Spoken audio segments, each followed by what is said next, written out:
The scorching summer sun beat down on James as he stood in the middle of his garden, a place that had once been a source of pride and nourishment, now nothing more than a barren wasteland of dead plants and parched soil. The lifeless tomatoes, once so vibrant, hung from their stalks like the hollow remnants of a dream. The corn he had planted with such hope now lay wilted and broken. His fingers, coated in dirt and frustration, trembled as he ran them through the dry earth. How had it come to this? Just a week ago, his garden had been a thriving testament to his hard work. James had spent years perfecting it, growing vegetables, herbs, and flowers that not only provided food for his family, but also served as a connection to a simpler time.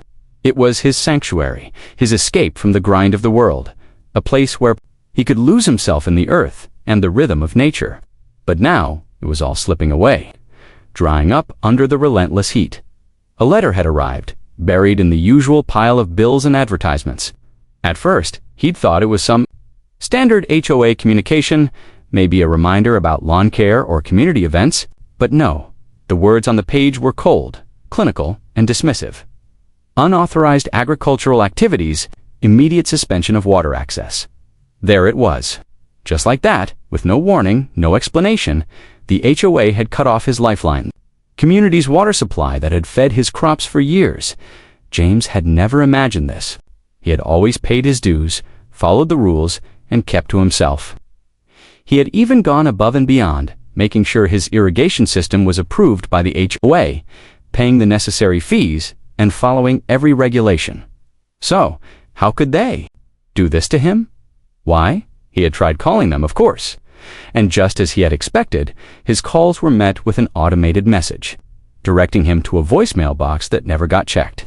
Emails were sent, but each one was met with silence, like a plea for help that vanished into the void. The few times he had managed to speak to someone in person, the response was curt and dismissive. "We've made our decision, James. It's for the betterment of the community." What did that even mean? What was so wrong about a man growing his own food? The more he thought about it, the more absurd it seemed. The HOA had no problem with his garden when they had first approved it.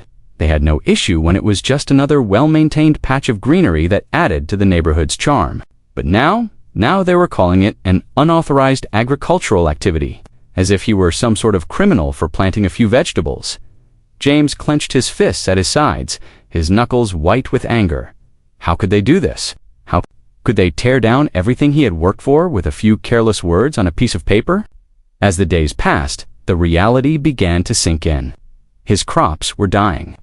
The tomatoes, once plump and ripe, had turned into shriveled husks. The corn, which had reached almost 5 feet tall, was now a brittle mess of stalks that snapped at the slightest touch.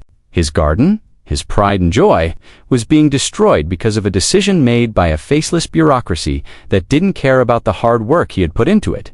The heat was unbearable. But it wasn't the sun that burned him the most, it was the realization that no one in his community seemed to care. The neighbors, who once praised him for his green thumb, were now silent. The HOA, with its smug sense of authority, seemed untouchable, and every time he tried to reach out, he was met with cold indifference. They had decided to shut him down, and that was the end of it. But James wasn't the type to back down. He wasn't going to let the HOA win, not like this. He knew that there had to be more to this than just a few rules about water usage.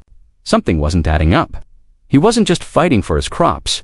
He was fighting for something much bigger, his right to exist, to make decisions for himself, and to stand up to an organization that thought it could trample on his life. Without consequence, in the blistering heat, surrounded by the remains of his hard work, James made a vow. He would not let this injustice slide. He would fight back. And he would make sure that the HOA knew that the power they held over his life was not absolute. The days that followed were suffocating.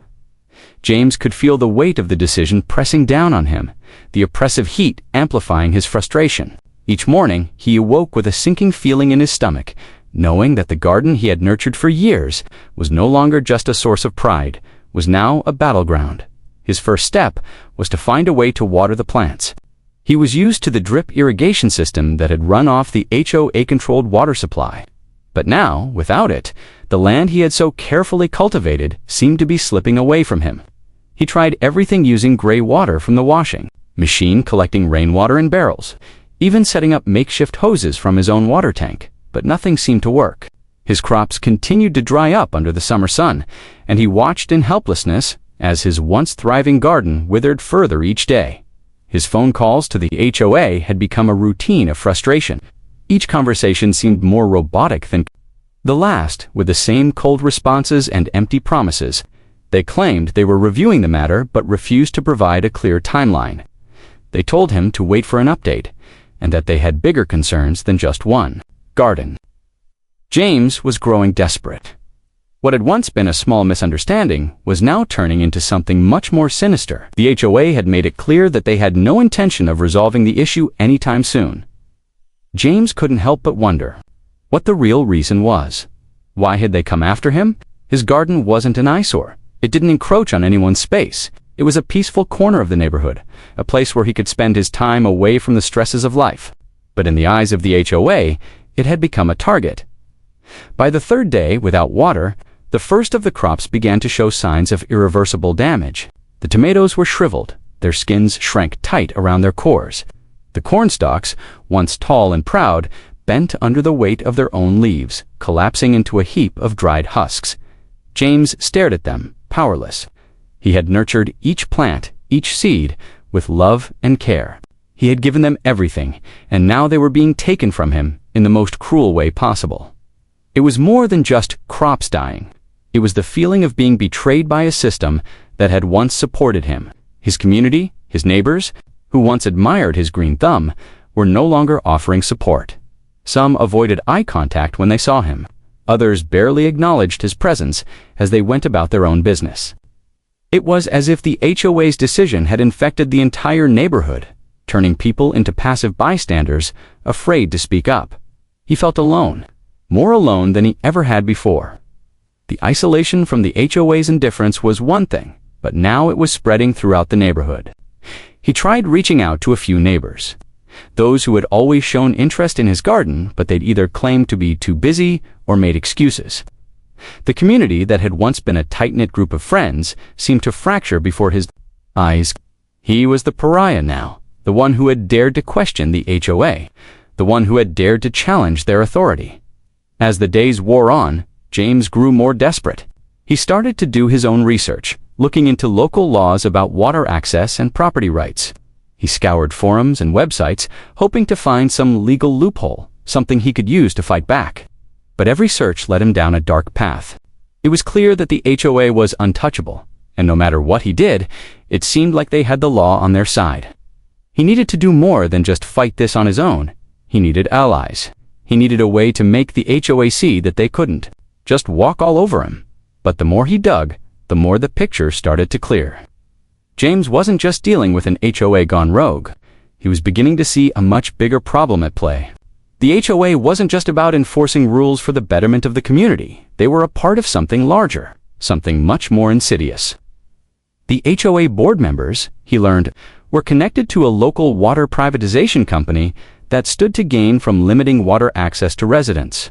It wasn't just about keeping the neighborhood pristine. It was about money. Water was becoming a commodity, and the HOA was helping to turn it into one. James sat back, his mind racing as the implications sank in. The HOA wasn't just overstepping their bounds, they were benefiting financially from the pain and struggle of residents like him. They were taking away something that was a basic necessity, all to line their pockets. It wasn't just unfair, it was a betrayal of everything the community was supposed to stand for. As he sat on the edge of his garden, staring at the dying crops, James felt a shift. This wasn't just about him anymore.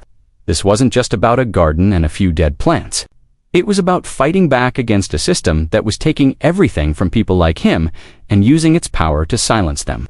The fight had only just begun. The days dragged on, each one more suffocating than the last. James's garden, once a source of nourishment and pride, now stood as a silent testament to the HOA's disregard for its residents. The dry soil under his fingers, the brittle remnants of his cropset, all felt like a personal affront. But James was not one to back down, especially when he knew the injustice was more than just about his plants. He had to do something. He couldn't let the HOA's power go unchecked. not when it was becoming clear that their motivations were far from innocent. James's first step was to find others who might be facing the same issues. He wasn't alone in his frustration. He knew that much. Surely other residents must have felt the creeping control of the HOA over their lives, even if they hadn't yet reached the point of outright defiance. So he began reaching out, trying to make contact with neighbors who had once been friendly, those who might understand his anger and frustration. He sent texts, knocked on doors, and even left flyers in the mailboxes. The response was slow, but eventually he got a few bites. One afternoon, after several attempts to connect with people, James met with Carla, a longtime neighbor who lived a few houses down. She had always admired his garden, often complimenting him on how it brightened the neighborhood. Over coffee in her kitchen, James laid out everything that had been happening. Her response was less than encouraging.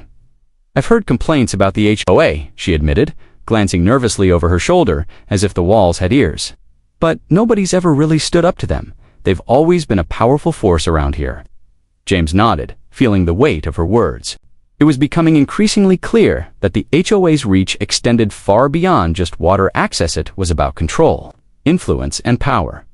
But Carla wasn't entirely dismissive. She had heard whispers about how the HOA was connected to water privatization schemes. She'd seen members of the board frequent certain local meetings, businesses that looked to capitalize on water restrictions. James's heart sank, but a new sense of urgency began to form. If this was true, it wasn't just an HOA issue, it was something much larger. After their conversation, James felt a small flicker of hope. Carla mentioned that there was a local lawyer who had helped a few neighbors with HOA disputes before, someone who might be willing to take on his case. James was skeptical, but it was better than nothing. If this was going to be more than just about a few crops, he would need more firepower. The next morning, he made the call. The lawyer's office wasn't much to look at, small, cluttered, with old case files and overstuffed bookshelves, but it was a start. A receptionist answered and promised James that the attorney would call him back. It wasn't much, but it was a sliver of hope when he finally spoke with the lawyer. She confirmed what James had feared. The HOA's control over the water supply was, for the most part, legally unchallenged. Water access rights, as it turned out, were often buried in layers of regulations, and HOA bylaws gave them near absolute authority over the community's utilities. James had no legal ground to stand on without substantial proof of wrongdoing. Despite her initial reluctance to take on a case against an HOA, the lawyer didn't completely shut the door. She told him she would look into the legal aspects of water privatization in the area and get back to him in a few days. It was hardly a victory, but it was a small step forward. Still, James couldn't shake the feeling that he was running out of time. His crops were on their last legs, and the deeper he dug into the issue, the clearer it became that this wasn't just a personal dispute over a garden. The HOA was not some misguided group of volunteers trying to maintain order, was part of a much larger, more insidious operation. He discovered something that made his blood run cold. The board members, he learned, were not just ordinary residents. They were financially tied to a local company that specialized in water privatization. The company had recently expanded its interests in the area, lobbying for stricter water usage regulations, all while positioning itself to profit from the very scarcity they were creating. The connections were there, if you knew where to look. The HOA, James realized, wasn't just managing resources, it was helping orchestrate a scheme to control water and profit from it. The implications were staggering. This wasn't just about his garden, it was about a larger conspiracy, one that was affecting everyone in the neighborhood. The HOA was, effectively, a pawn in a corporate game, using its power to push policies that would ultimately benefit the few, at the expense of the many. He had always suspected something was off, but now he had proof that the HOA wasn't just acting out of a misguided sense of duty. This was about money, control, and power. His next steps were clear. James couldn't keep going down this path alone. He needed to rally the neighbors to open their eyes to what was really happening behind closed doors. But how? Who could he trust? Would anyone stand with him against the HOA and its growing influence? As James mulled over his next move, he knew the stakes had just grown much higher. This wasn't just a fight for water, it was a fight for justice. And he wasn't going to stop until the truth came to light. James stood at the edge of his garden, watching as the last of his crops crumbled to dust in the harsh summer heat. Each wilted plant, each shriveled leaf, felt like a reminder of the fight that he had unwittingly stepped into. The injustice of it all stung, but what stung more was the silence from his neighbors. They had all seen his garden thrive for years, and yet now, when it mattered most, they stayed silent. It was as if the entire neighborhood had closed its eyes to the truth, afraid to confront the power that the HOA wielded over them. And James understood why.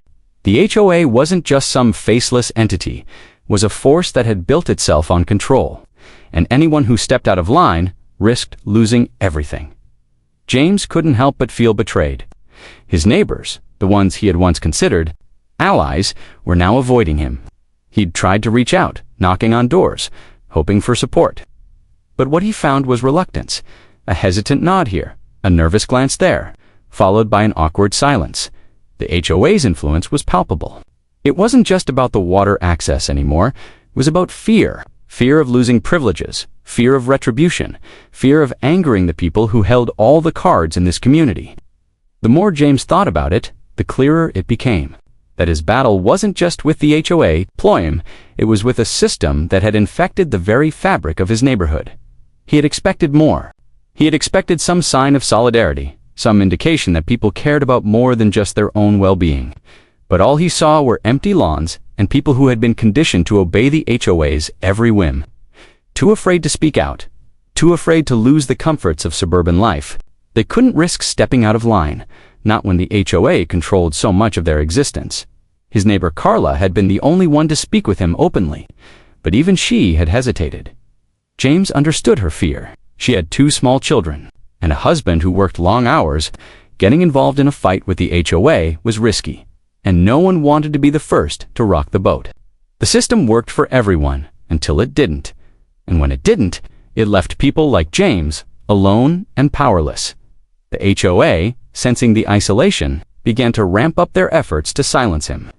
They sent letters to James, threatening legal action, accusing him of causing a disturbance.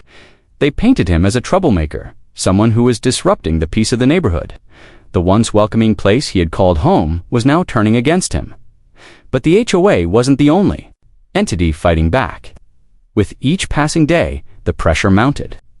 James's financial situation began to take a hit. The value of his property plummeted as the garden, once the pride of his home, became a symbol of neglect. Potential buyers who had once admired his greenery now saw a barren wasteland. The HOA had managed to ruin the one thing he had worked so hard to create, and their grip on the neighborhood seemed stronger than ever. But it wasn't just the financial loss that gnawed at James, it was the emotional toll. He had poured his heart into this garden, into his home, and now it was all slipping through his fingers. His dream of a peaceful, self-sufficient life was crumbling, not because of his own failures, but because of an invisible, unrelenting force that had decided to stamp out his small victory. The HOA was winning. He was losing. Despite the hopelessness that surrounded him, there was a fire that still burned deep within. Every time he looked at the dead plants, every time he walked past his barren garden, he felt the injustice rage. Inside him, this was not the end. This could not be the end. James was no longer just fighting for water, for crops, or for his home. He was fighting for something more profound, his right to be heard, his right to fight back. The HOA had underestimated him. They had thought they could break him with threats, with isolation, with bureaucracy, but they had failed to account. For one thing, James was not afraid. He knew now that he could no longer rely on his neighbors. They were too afraid, too comfortable in their fear, to help him. If he was going to win this fight, he would have to do it on his own. But he wasn't alone. He had his own strength, and more importantly, he had the truth on his side. He realized this. Something clicked. He wasn't just a man with a garden that had dried up. He was a man who had uncovered the truth about the HOA's shady dealings. And that truth, that knowledge, would be his weapon. The more he thought about it, the more determined he became. The HOA had tried to silence him, to isolate him, but they had failed to break his spirit. This was far from over. He was going to make them pay for what they had done to him, to his community, to his neighbors. He would fight back, and he would make sure that everyone knew exactly who was behind the destruction of his garden and the destruction of their sense of freedom. James knew this battle was going to get worse before it got better. The HOA had the power, the money, the connections, but they didn't have the truth. And that, in the end, would be the thing that brought them down. James's frustration had reached a boiling point. The scorching sun was unbearable, but the heat in his chest and unrelenting anger and sense of betrayal burned far more fiercely. Each day, he walked past his garden, now just a wasteland of withered leaves and crumbled dreams. And each day, it was harder to keep his temper in check. The HOA had taken more than his water supply. They had taken his peace of mind, his sense of control, and it felt like they were slowly suffocating him. The tipping point came one evening as he sat in his living room, his mind racing with thoughts of retaliation. He could already feel the HOA tightening its grip around his neck, threatening him with legal action, demanding that he cease his protest. Wasn't going to back down. The more they tried to silence him, the more resolute he became. He wasn't just fighting for his garden anymore. He was fighting for his right to be heard, his right to stand up to the bullies that controlled his community. A knock on the door broke his thoughts, eyes wide with concern. "James, you need to come to the community meeting tonight," she said urgently. "I've been talking to some of the other residents. They've had enough." "We're with you." James blinked, stunned. For weeks, it had felt like he was standing alone, surrounded by a community that refused to speak out, too afraid to stand up to the HOA. But now, as Carla spoke, something shifted. The pressure from the HOA, the weight of isolation suddenly, it didn't feel so heavy anymore. "We're tired of the HOA running things their way, without thinking about the people who live here," Carla continued, her voice gaining strength. "They've been making decisions that hurt us, and now we see it too. They're taking away our freedom, and it's not just about water, it's about control. We need to stand together." Her words were like a spark to dry tinder. Surge of hope flooded through him. If Carla was right, and others were willing to fight back, then maybe he didn't have to do this alone. Maybe, just maybe, the tide was turning. James's heart raced as he followed Carla to the community center, was greeted by the curious, cautious eyes of his neighbors. Some of them he had known for years. Others were newer faces residents who had never dared to speak out before.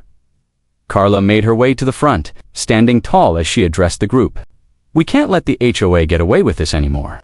They've been manipulating us for too long." He couldn't believe what he was here in real support. Real people willing to risk their comfort, to risk their peace for something bigger. He could see it in the eyes of the others, a quiet but determined rebellion starting to stir. A man in the back of defensiveness. "We need to remember that the HOA is here to protect the community. They make decisions for the greater good. If you're going to question them, you better have more than just complaints." James stood up, feeling the weight of the room on his shoulders, and spoke, his voice shaking with emotion but firm. "What the HOA is doing is not for the greater good. Money, power, and control.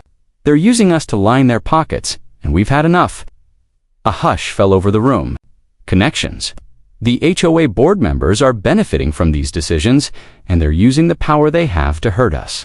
They've taken my garden, and they've taken my right to grow food for my family, and they're doing it to all of us in different ways. But we don't have to let them win. The tension in the room was palpable. For a moment, it seemed like no one knew how to respond. But then, slowly, another voice joined in. "It's not just you, James. They're making us all pay for something that's not even our fault." The room buzzed with energy, with people exchanging looks, nodding in agreement. The silence had been shattered, and the truth was out in the open. The community was waking up. They weren't just a group of people anymore. They were a collective force ready to take action. As the meeting continued, more voices joined in. Back, James had started this journey alone, but no, he wasn't. The fight was bigger than just his garden. It was about reclaiming their community. Felt a sense of power he hadn't experienced in months. The HOA had underestimated the strength of a united community. They had taken his water, his crops, his peace, but they hadn't taken his will to fight. The battle was far from over, but for the first time, James knew he wasn't alone, and that made all the difference. The moment the community meeting ended, a sense of urgency filled the air. What had started as a quiet frustration in James's heart had now become a movement, a shared cause that resonated with many in the room. James felt a shift within himself as well. The sense of isolation that had weighed him down, began to recede. The fight wasn't just his anymore. It was the fight of every neighbor who felt betrayed, misused, and silenced by the HOA. The following weeks were a blur of meetings, calls, and organizing. James had never been a leader. He had always preferred the quiet of his garden, the peace of solitary work. But now, as he worked alongside Carla and other residents, he found a new sense of purpose. The HOA no longer held the same unchecked power. They gathered petition signatures, scheduled meetings with local government officials, and even reached out to news outlets. The word was getting out. The stories of homeowners like James' people, who had been manipulated and silenced, were starting to be heard. The press began to pick up on the HOA's connection to the water privatization company, and what had seemed like a small, localized issue quickly turned into a full-blown community crisis. It was clear that the HOA had underestimated the power of collective action. When their spokesperson was asked about the growing movement, their answers became defensive, their responses more polished but less convincing. The quiet power they had enjoyed for so long began to crumble under the pressure of public scrutiny. But the turning point came when James received an unexpected phone call late one afternoon. It was from an attorney, a prominent local figure who had been following the situation closely. He had heard about the story through the press, and, "Take your case," the lawyer said, his voice calm but resolute. "We've got them on the ropes now. Let's finish this." James felt a rush of relief and disbelief.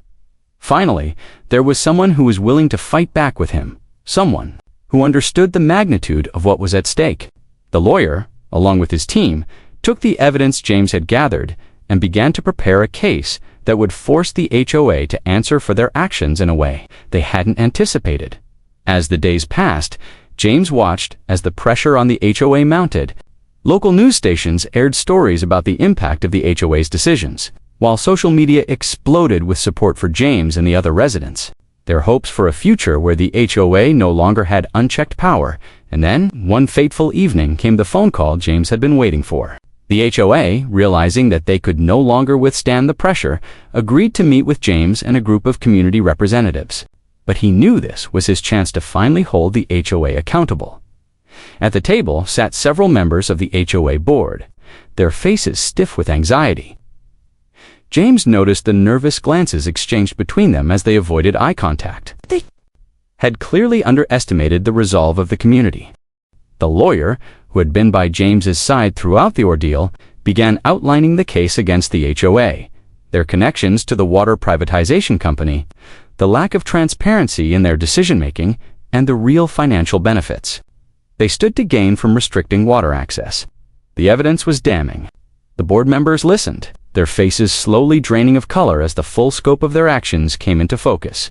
It didn't take long for the negotiations to shift in the community's favor. After hours of tense discussion, the HOA finally agreed to several key demands. Restoration of water access. The HOA would immediately reinstate James's access to water and provide compensation for the damage done to his garden. Increased transparency.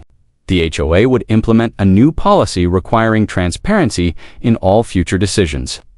Regarding water access and community regulations, independent review. An independent committee would be formed to review the HOA's finances and its ties to external companies, ensuring that any future decisions were made in the best interest of the community and not for personal gain. But perhaps most importantly, the community's voice was finally heard. The HOA could no longer operate with impunity.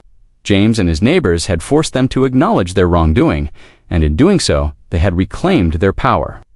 The battle had been long and exhausting, but in the end, they had won. James felt a sense of vindication as he walked out of that meeting. His garden would flourish again, but more than that, he had witnessed something even more significant. The community had come together to fight for what was right, and together they had prevailed. He wasn't just an individual anymore. He was part of something much bigger, a movement that showed the power of solidarity and determination. It was not just a victory for him or for his garden. It was a victory for every homeowner who had ever felt powerless, for every voice that had ever been silenced. The HOA's reign of fear had come to an end, And James knew that the future of his community would never be the same. They had stood up to the system, and in doing so, they had redefined what it meant to be a part of this neighborhood. As James stood in his garden, watching the first signs of life return to the soil, he knew one thing for certain. This was just the beginning. The fight for justice, for fairness, had only just begun. And he would continue to fight not just for his garden. Watching the first signs of new life sprout from the soil, a sense of quiet fulfillment washed over him. The battle he had fought, the adversity he had faced it, had all led to this moment. The once barren land, ravaged by the HOA's decision, was now beginning to heal, mirroring the transformation in James himself. His crops, though small and tentative, had begun to sprout once again. The vibrant green shoots seemed to echo the community's newfound resilience, a resilience that had been cultivated through struggle and unity. But while the garden revived, the events that had led to this moment weighed heavily on his mind. James knew that this victory was not just about restoring his garden, nor was it about reclaiming water rights. It was a battle for justice, for the right to be heard, for the belief that no one should have the power to control someone else's life without accountability. It was a fight for the future of his community, for the strength of its collective spirit as the days turned into weeks. James watched as more of his neighbors came forward, speaking out against the HOA's practices. The community had changed. Since the battle began, it was no longer just a group of individuals living side by side, isolated from one another. It had become a tight-knit network of people who understood the power of standing together, of demanding fairness. They had seen firsthand the consequences of complacency, the dangers of letting a single entity hold too much control. The victories were not limited to James's garden. Across the neighborhood, residents began to feel empowered. The HOA's once unquestioned authority had been shaken, and that change rippled through every corner of the community. Neighbors started organizing for future meetings, forming committees to ensure that transparency would be a priority moving forward, discussed improvements to shared spaces, plans for community gardens, and ideas for a more democratic approach to decision-making. There was a palpable energy in the air, a sense that they were no longer at the mercy of faceless authority. James found himself becoming more involved in the day-to-day activities of his neighborhood. He had once been content to stay in his garden, his solitary patch of peace. But now, he saw himself as part of a broader movement, one that extended beyond the walls of his home. He worked with his neighbors to create new policies, ensuring that future decisions would be made with the input of the entire community. No longer would the HOA be allowed to make unilateral decisions without considering the needs and voices of those they were meant to serve. There were challenges, of course. The battle with the HOA had exposed deeper issues within the community: fears of retaliation, an unwillingness to question authority, and a general lack of understanding about how to organize and advocate for change. But James knew that change, real change, took time. He had seen it firsthand. The community that had once been divided was now united, standing together to ensure that no one would ever feel powerless again. Looking back, James couldn't help but reflect on the path that had brought him here, the isolation he had felt. In those early days, the quiet desperation as he watched his garden wither had been the catalyst for something far greater than he had anticipated. In the fight for his own rights, he had unknowingly sparked a movement. He had made people see that they didn't have to accept injustice, that their voices mattered. The road had been long and difficult, but the victory had been worth it. James's garden flourished, but more importantly, so did the community. The HOA, once a powerful force that controlled the flow of water and the lives of the people in the neighborhood, had been forced to reckon with the power of collective action. They had tried to silence James, but instead, they had ignited a fire that could not be extinguished. Standing in his garden, James felt a profound sense of pride. It wasn't just because the soil was rich again, or because his crops were growing strong. It was because he knew he had done something meaningful, not just for himself, but for the future. The battle had tested him, but it had also shown him something invaluable: the strength of a community united in the pursuit of justice. Looking ahead, James was more determined than ever to continue this work, the struggle for fairness, for accountability, for a community's voice to be heard. Those were the battles worth fighting. And as he watched the sun set over the revitalized garden, he knew that the work wasn't finished. The journey had just begun.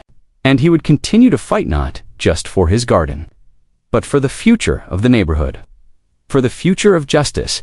The winds of change had blown through the community, and there was no turning back now. Bill James had started this fight alone, but now he stood with an army of voices, ready to face whatever came next. The future was uncertain, but one thing was clear: they would face it together.